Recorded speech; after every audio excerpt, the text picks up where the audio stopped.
মধ্যপ্রাচ্যে যখন যুদ্ধের দামামা, ইরানে একের পর এক ইসরায়েলি হামলা, তখন প্রশ্ন, ইরানের পাশে কি সহযোগিতার হাত বাড়াবে পুতিনের রাশিয়া?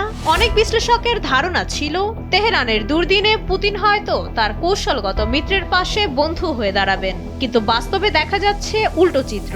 ক্রেমলিন থেকে আসছে কেবল কিছু কূটনৈতিক বিবৃতি আর আলোচনার প্রস্তাব। কিন্তু কেন এই বিপদে ইরানকে একা ছেড়ে দিচ্ছে মস্কো? এর প্রধান কারণ হলো রাশিয়ার ইউক্রেন অবসেশন। এই মুহূর্তে পুতিনের কাছে ইউক্রেন যুদ্ধ জয় ছাড়া আর বড় কোনো লক্ষ্য নেই। রাশিয়ার সামরিক শক্তি, অর্থনীতি এবং মনোযোগের পুরোটা এখন সেখানে আটকে আছে। মধ্যপ্রাচ্যের কোনো বড় যুদ্ধে জড়িয়ে নিজের সম্পদ আর সামরিক শক্তি ক্ষয় করার মতো বিলাসিতা করার অবস্থায় এখন মস্কো নেই। সহজ কথায়, পুতিন এখন নিজের ঘরে লেগে থাকা আগুন নেভাতেই ব্যস্ত। দ্বিতীয়ত, যুদ্ধের শুরুতে রাশিয়ার জন্য ইরানের ড্রোনের যে গুরুত্ব ছিল তা এখন অনেকটাই কমে এসেছে। রাশিয়া এখন নিজেই ইরানের শাহেদ ড্রোনের দেশীয় সংস্করণ গেরান 2 তৈরি করে ফেলেছে। অন্যদিকে ইরানের বদলে পুতিন এখন অনেক বেশি নির্ভরশীল হয়ে পড়েছেন উত্তর কোরিয়ার ওপর, যারা কেবল অস্ত্র নয়, সেনাও পাঠাচ্ছে। ফলে ইরানের ওপর রাশিয়ার কৌশলগত নির্ভরতা আগের চেয়ে অনেকটাই শিথিল।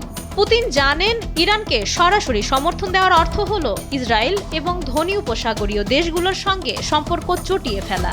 সিরিয়ায় সামরিক আধিপত্য ধরে রাখতে যেমন ইসরায়েলের সাথে সমন্বয় জরুরি, তেমনি ওপেকের মাধ্যমে তেলের বাজার নিয়ন্ত্রণে রাখতে সৌদি আরব বা আমিরাতের সমর্থন পুতিনের জন্য অপরিহার্য।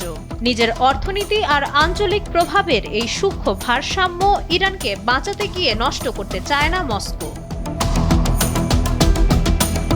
এখানে বড় অঙ্কটি হলো যুক্তরাষ্ট্র।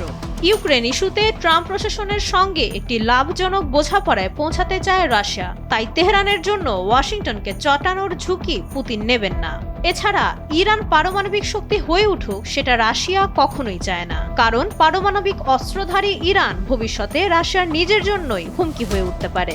দিন শেষে ক্রেমলিনের নীতি পরিষ্কার, যেখানে রাশিয়ার স্বার্থ শেষ, সেখানে বন্ধুত্বের দায়বদ্ধতাও শেষ।